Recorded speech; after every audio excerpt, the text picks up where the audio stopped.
What would you do if your stepdad tried to cut you out of your own inheritance? I thought my mom's new husband was just bad with money, but then I found out he was trying to take something my dad left me, and he almost got away with it. When my dad passed away, he left me a savings account that I couldn't touch until I turned 21. It wasn't millions, but it was enough to help with college and maybe a down payment someday. Mom was listed as the temporary guardian of the account. 2 years later, she remarried a man named Ron. He was charming in that loud, overconfident way, but he also always had some big opportunity he was talking about. Flipping houses, investing in startups, selling rare collectibles. At first I thought it was just talk, but about 6 months into their marriage, I noticed Ron asking a lot of questions about my savings. Casual ones like, "So, how much did your dad leave you?"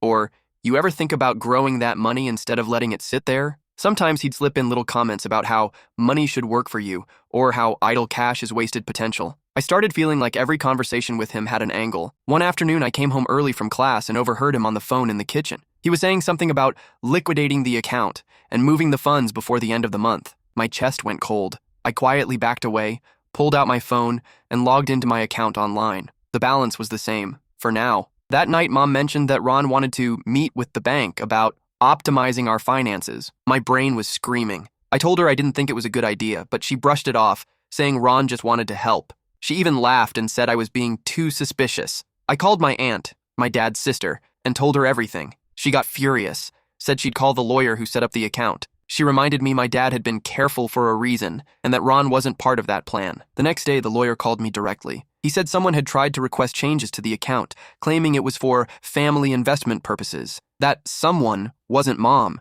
It was Ron. The lawyer froze the account and flagged it so only I could authorize any changes going forward. When I told my mom what happened, she didn't even ask what he'd done. She just sighed and asked me to stop causing problems. She said Ron was trying to help and that I was making a scene over nothing. Now I barely visit. And every time I do, I feel like a stranger in my own home. If you were me, would you forgive her for staying with him or cut them both out of your life? Follow for more content like this.